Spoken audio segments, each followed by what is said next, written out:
பீகாரில் நடந்தது ஜனநாயக படுகொலை என்றும், சாவி கொடுத்தால் ஆடும் பொம்மை போல் தேர்தல் ஆணையம் செயல்படுகிறது என்றும் தமிழக முதல்வர் மு.க. ஸ்டாலின் குற்றம் சாட்டியுள்ளார்.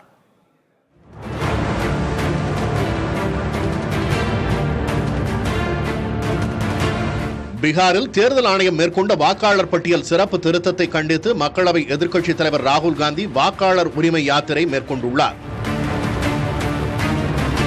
முசாஃபர்பூரில் நடைபெற்ற யாத்திரையில் ராகுலுடன் பிரியங்கா காந்தி, ராஷ்டிரிய ஜனதா தளத்தைச் சேர்ந்த தேஜஸ்வி யாதவ், தமிழக முதல்வர் ஸ்டாலின், திமுக எம்பி கனிமொழி, மார்க்சிஸ்ட் லெனினிஸ்ட் பொதுச் செயலாளர் திபங்கர் பட்டாச்சாரியா உள்ளிட்டோர் கலந்து கொண்டனர்.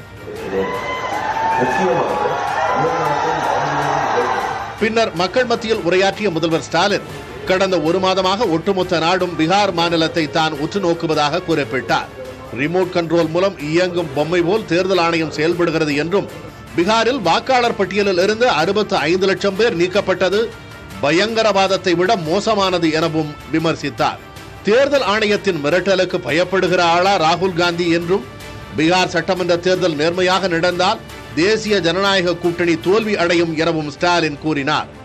சகோதரர்கள் ராகுலும் தேஜஸ்வியும் பெறப்போற வெற்றியை தடுக்க முடியாத பாஜக கொல்லைப்புற வழியா இந்த வேலையை பார்க்குது. நீங்க 2 பேரும் பீகார்ல பெறப்போற வெற்றி தான் இந்தியா கூட்டணியோட அடுத்தடுத்த வெற்றிகளுக்கு அடித்தளமாக அமைய போகிறது.